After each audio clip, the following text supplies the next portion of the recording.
হরে কৃষ্ণ। রাধে রাধে বন্ধুরা, আপনারা সবাই কেমন আছেন? আশা করছি সবাই ভালো আছেন, আর আমিও ভালো আছি। শুভ সকাল। আমার রান্না বান্না স্টার্ট হয়ে গেছে। সকালে রান্না বসিয়েছি। এখানে চাল কুমড়ো ঘন্ট করছি, আর ওখানে মটরের ডাল সেদ্ধ বসিয়ে দিয়েছি। ডাল, চাল কুমড়ো ঘন্ট, আর একটু ভাজা করে নেব, পটল ভাজা আর উচ্ছে ভাজা। তো এই সকালবেলা রান্না বান্না হয়ে গেছে, প্রসাদও পাওয়া হয়ে গেছে।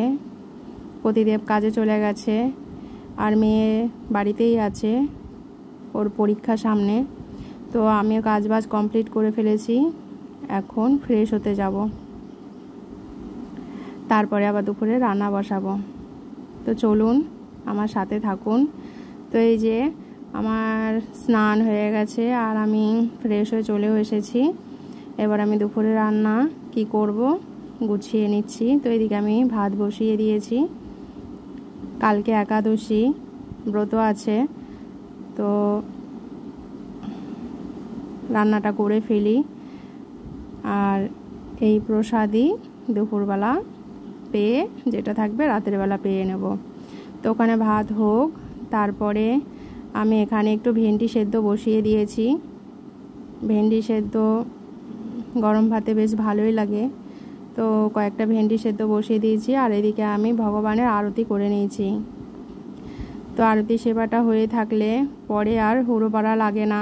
আর আমরা তো গৃহস্থ, আমাদের সুবিধা মতো যেটা করে, যেভাবে করলে আমাদের সুবিধা হবে আর ভগবানের ভক্তিও করা যাবে, সেইভাবেই করতে হবে। যেহেতু এটা মন্দির নয়, আর গৃহ মন্দির, তো গৃহ মন্দিরে মানে সংসারের মত অনুযায়ী, সুবিধা অনুযায়ী ভগবানের সেবা করতে হয়। তাতে কোনো দোষ হয় না, এটা শাস্ত্রে লেখা, মানে শাস্ত্রে আছে, এবং গুরু বৈষ্ণবদের মুখেও সেটা শোনা। তো যাই হোক, এদিকে আমি রান্না করে ফেলেছি, সোয়াবিনের রসা করেছি আলু দিয়ে, আর ওইদিকে ভেন্ডি সেদ্ধ। তো ওইদিকে মশলা করতে করতে আমার মিক্সারের ব্লেডটা ভেঙে গেছে, তো সেটাই দেখালাম, ওটা আবার নতুন করতে হবে। তো কালকে একাদশী, তাই আমি এখন 5টা মতো বাজে, আমি জব করছিলাম। জব করতে করতে তারপরে আমি তুলসী পাতা চয়ন করতে এসেছি। তো কিছুটা তুলসী পাতা চয়ন করে নিয়ে যাব, যেহেতু দ্বাদশী দিন, একাদশীর দিন তুলসী পাতা চয়ন করতে নেই, তার জন্য।